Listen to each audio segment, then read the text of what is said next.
इसमें एक शिक जो है वो ये बताती है कि जजेस की या सरकारी मुलाजमिन की जो रिटायरमेंट की एज है वो 65 से बढ़ा के 68 कर दी जाए। ये आपकी लेटेस्ट डिस्कशन के बाद ये अभी भी मौजूद है, ऑन द टेबल है, या अब इसको हटा दिया गया है?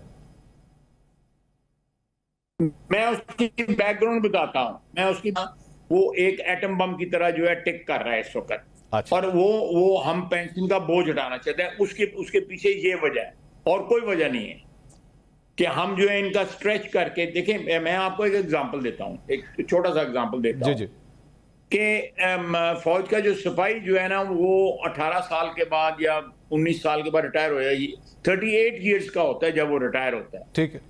वो 38 से लेके माशाल्लाह हमारी जो एवरेज लाइफ है, लाइफ स्पैन जो है वो खासा लंबा हो गया हुआ है। ठीक है। वो जिंदा रहता है 80 साल का, 85 साल तक कर, वो तब तक उसका पेंशन का सिलसिला जारी रहता है। जी ठीक है। फिर उसके बाद जो है उसके जो लवाहिकीन होते हैं, उनकी बेवा जो होती है वो इसी में सारे मुलाजिम की बात कर ठीक रहा है। हूँ। ठीक है। तो पेंशन के लिए तमाम ममालिक ने जो है, जिनके ऊपर हमारे ऊपर तो इतना बड़ा बोझ पेंशन का पड़ गया हुआ है कि इसका कोई ना कोई हल इस तरह निकालना पड़ेगा कि जो फौज के मुलाजमीन हैं वो ज्यादा देर सर्व करें, वो 18 साल के बाद रिटायर ना हो, वो कहीं 40s में जाके रिटायर हों, ताकि उनका पेंशन का पीरियड स्क्वीज हो।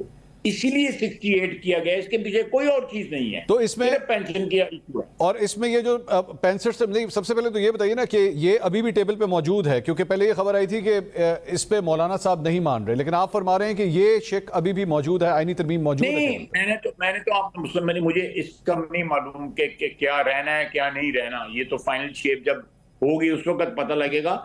लेकिन मैं आपको जो बैकग्राउंड है, इन तमाम जो जो भी सजेशंस हैं उनके पीछे क्या क्या सोच है, मैं वो आपको एक्सप्लेन कर रहा हूँ। अल्टीमेटली क्या ये शक्ल इख्तियार करेगा जब टेबल होगा कैबिनेट में, वहां से अप्रूव होके हाउस में आएगा, हाउस से किस तरह पास होता है, वहां कोई अमेंडमेंट होती है, वो तो एक अलग चीज है। लेकिन आप जो जो मुझसे सवाल पूछ रहे हैं कि ये क्यों हुआ, ये क्यों हुआ, ये क्यों, मैं उसकी बैकग्राउंड बता रहा ठीक हूँ है। कि मुख्तलिफ सजेशंस के पीछे क्या मुहर्रिकात क्या हैं। और आपने चूंकि एक एग्जांपल एक जो फौजी सिपाही की आपने दी है, तो इसका मतलब है कि अगर ये शिक जो है वो आईनी तरमीम अगर मंजूर हो जाती है और बाद में कल को आइन का हिस्सा बन जाती है, तो फिर इसका इतलाक जाहिर बात है मेरे ख्याल में सर्विसेज चीफ्स के ऊपर भी होगा।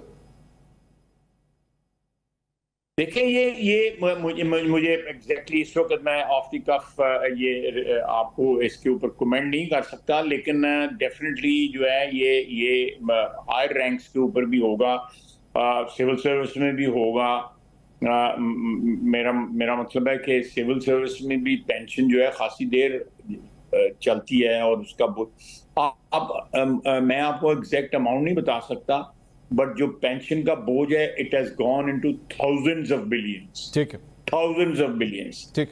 It's not in hundreds of billions. ठीक है। किसी जमाने में जब शौकत अजीज थे उस वक्त मेरा 180 के करीब था, अब थाउजेंड्स ऑफ बिलियंस में चला गया हुआ। ख्वाहिश साहब, पेंशन इंक्रीज भी हुई है, ख्वाहिश साहब, उसकी अब वो रिवीजन भी हुई है।